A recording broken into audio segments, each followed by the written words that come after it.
Joining me now to talk more about the Iran nuclear meeting and the Syrian report, Charles Duelfer, former special advisor to Director of Central Intelligence for Iraq Weapons of Mass Destruction. So why don't we start there with the WMD? It looks as though Syria is ahead of schedule on this deadline. What do we read into that? Among all the things that are going terribly wrong in the region, there's one thing which could be seen as going right, and that is the progress towards getting Syria's chemical weapons off the map. And this is a big deal because of all the remaining chemical weapons on the planet, the Syrian inventory was one of the largest. And the UN, their inspectors, the people out of The Hague appear to be on track in destroying the production capability, the filling capability, and many of the munitions. At the same time, the Syrian government appears to be cooperating to the extent that they've been asked to. And they're both meeting their deadlines, maybe give or take a couple of days, of achieving what they were scheduled to achieve by the end of the month. Charles, you've been through this dance before with Iraq. What are the differences? Well, in a way, the Syrian case is easier because in Iraq, the place was blown up first. So all the facilities, the bunkers, the production plants, all have been subjected to a great deal of bombing first. That made making an inventory of it and accounting for it and destroying it much more difficult.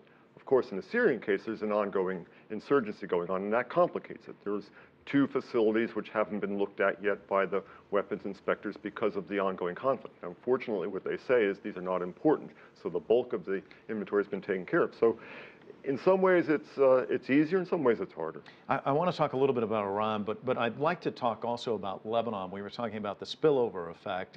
Do you ever look at that region and say that this has a tendency to be a powder keg where it can spill over into neighboring countries? Lebanon, we're seeing some deaths there. Is that a concern of yours? Of course. I mean, Syria is only about Syria just for the Syrians.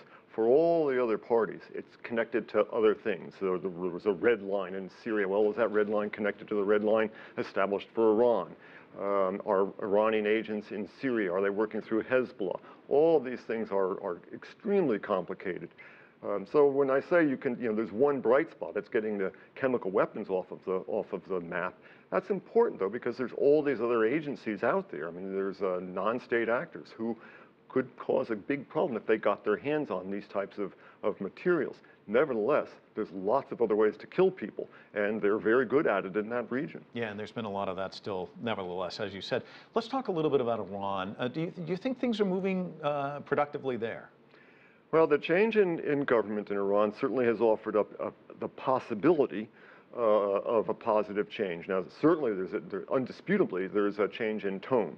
Ahmadinejad has one set of rhetoric that he was using. The new president has quite a different one. Now, it may be that he's just a better polished speaker, but the long-term objectives remain the same. What remains to be seen is whether there'll be tangible changes in the Iranian posture.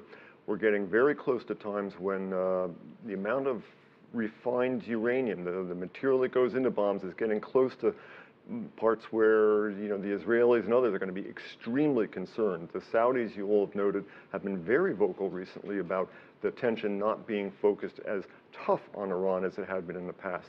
So again, as you point out, this is a powder keg. Well, Charles, you led right into my next question. You answered that one as well about Saudis and Israel, so I want to thank you for coming in tonight. Thank you, Mike.